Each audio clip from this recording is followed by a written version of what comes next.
रातों रात काट डाला। धुंधकारी को रातों रात काट डाला और काट करके बोरे में भर करके फिटवा दिया। बोरे में भर के फिटवा दिया धुंधकारी को, और धुंधकारी महाभयानक प्रेत बन गया महाराज, महाभयानक प्रेत बना। तो महाराज उनकी भी ये दुर्गति होगी। महाराज उनकी भी ये दुर्गति होगी, जिनको प्यारी वैश्या होगी, और जो सगे बाप की सगी नहीं, जो सगे बाप की सगी नहीं, वो और किसी की क्या होगी।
धुंधकारी की मृत्यु हो गई। धुंधकारी महाभयानक प्रेत में योनि में चला गया। इसलिए महाराज और मरने के बाद भी धुंधकारी शांत नहीं बैठ रहे हैं, महाभयानक प्रेत बने हैं। कहीं इस मोहल्ले में किसी को पकड़े हैं, बाबा आ रहे हैं, झाड़ फूक कर रहे हैं। किसी उस मोहल्ले में धुंधकारी किसी को हिलाए दे रहे हैं, बाबा आ रहे हैं, झाड़ फूक कर रहे हैं। मतलब जिंदा थे तब भी धुंधकारी सबको परेशान करते थे, और मरने के बाद भी परेशान कर रहे हैं। बाबा आ रहे हैं, कबुलवा रहे, कौन हो? धुंधकारी। इसीलिए कभी अपना तप, अपना तेज, अपना धन, अपना धर्म और अपना कर्म कभी व्यर्थ में गंवाना नहीं चाहिए। आज धुंधकारी महाभयानक प्रेत बना। ये बात धुंधकारी के भाई गोकर्ण जी को पता चली। गोकर्ण जी गया जी गए, गया जी में जाकर के 45 बेदी पर पिंडदान किया। गया जी जब जो लोग गया करने जाते हैं वहां पिंडदान करते हैं। 45 बेदियां मुख्य है पिंडदान की, लेकिन इस समय वहां 54 बेदी पे पिंडदान होता है। 45 बेदी पर पिंडदान किया गोकर्ण जी ने। बद्रिका आश्रम गए, कपाल क्रिया को किया। बोले बाबे हरिलाल की, बोले सामने सरकार की। 45 बेदी पर पिंडदान किया, बद्रिका आश्रम में कपाल क्रिया को किया। लेकिन इतना करने के बाद भी धुंधकारी को प्रेत योनि से छुटकारा नहीं मिला। और कपाल क्रिया करने के बाद, कपाल क्रिया करने के बाद धुंधकारी की कृपा किया करने के बाद गोकर्ण जी अपने घर आ गए।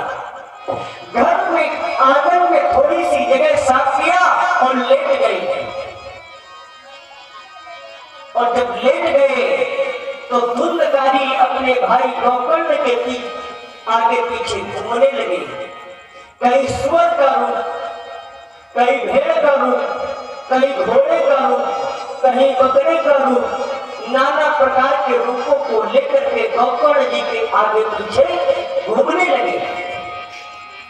गोकर्ण जी ने अपनी अंजलि में जल लिया और अंजलि में जल लेकर के क्या किया? अंजलि में जल लेकर के गोकर्ण जी ने उस जल को गायत्री मंत्र से अभिजित किया और जैसे ही डाला वैसे ही धुंधकारी अपने असली भेष में आ गया। कहा कि भैया मैं धुंधकारी हूं। गोकर्ण जी ने कहा तुम अभी करे नहीं हो, तुम्हारी मुक्ति नहीं हुई है। अरे हम गया जी गए हैं, पिंडदान किया है, बर्तिका आश्रम गए हैं, कपाल क्रिया को किया है और तुम्हारी मुक्ति नहीं हुई। धुंधकारी ने कहा भैया मैंने जीवन में इतने बड़े बड़े पाप किए हैं कि छोटे मोटे तीर्थ व्रतों से हमारा उद्धार होने वाला नहीं है। क्या कहा है धुंधकारी ने कि मैंने परिवार विनाश किया।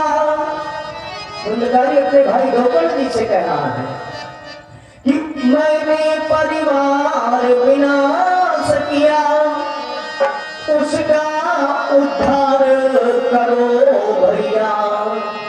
और भैया का भैया डूब रहा, भैया का भैया डूब रहा, नौका से पार करो भैया।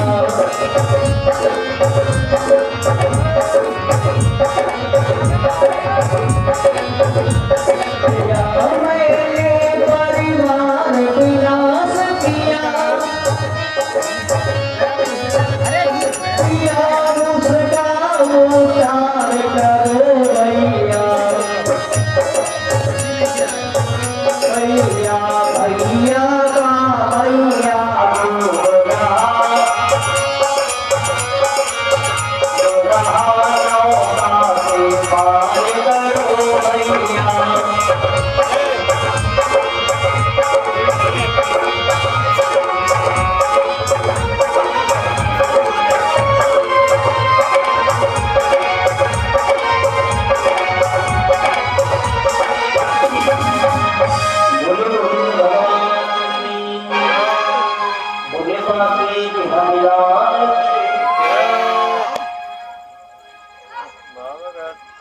बताया महाराज गोकर्ण जी को जब इतनी बात धुंधकारी ने बताई तो गोकर्ण जी ने अपने गुरु सूर्य नारायण भगवान का ध्यान किया।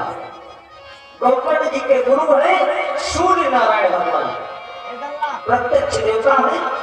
सूर्य नारायण भगवान का ध्यान किया। जन्मंडलम वेदिकरम विशालम रत्नः प्रभाति भ्रमरादिरूपम् दारिद्र्य दुःख क्षयकारणं च पुनातु मातां तत्सवितुर्वरेण्यम् यन्मण्डलं देवगणेशपूजितम् विप्रस्तुतं मानवोऽतिकोविदम्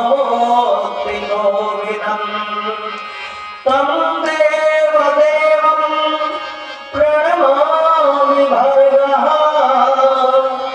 पुनातु मातां तत्सवितुर्वरेण्यम्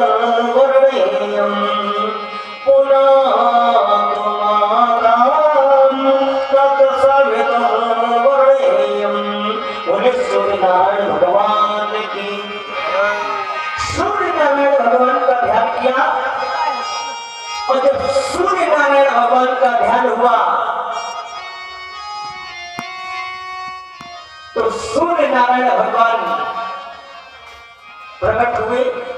सूर्य नारायण भगवान ने गोकर्ण जी से कहा कि हम जानते हैं कि आपने अपने भाई के उद्धार के लिए हमें बुलाया है, तो अगर तुम अपने भाई का उद्धार करना चाहते हो, जो लोग गया करके आते हैं, जो गया से नहीं करते इसीलिए भागवत सुनी जाती है, जिनका उद्धार गया करने से नहीं होता है, कपाल क्रिया करने से नहीं होता है, उनका उद्धार भागवत सुनने से हो जाता है। गोकर्ण जी के गुरु सूर्य नारायण भगवान ने कहा कि आप अपने भाई का उद्धार करने के लिए हमें बुलाए हैं।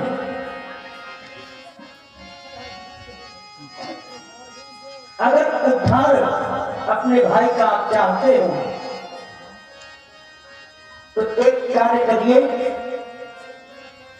आप श्रीमद् भागवत कथा साप्ताहिक ज्ञान यज्ञ का पाठ करिए, आपके भाई का उद्धार हो जाएगा। इतना बता करके और वैदिक विधि से करिए, ठीक है। इतना बता करके सूर्य नारायण भगवान चले गए। आज गोकर्ण जी ने बढ़िया व्यासासन बनाया, बेदियां बनवाई और अपने भाई को स्थान लिया एक 7 लाख के बास पर। प्रेत का स्थान होता है जिसकी आप पूजा करते हो, साथी एक प्रेत का स्थान है। एक 7 गांठ के लखे पर उस भाई को स्थान दिया, और फिर वैदिक विधि से यथा समय, फिर वैदिक विधि से यथा समय सब देवों का आवाहन किया।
भगवान की बोले बाबे की हरिलाल की।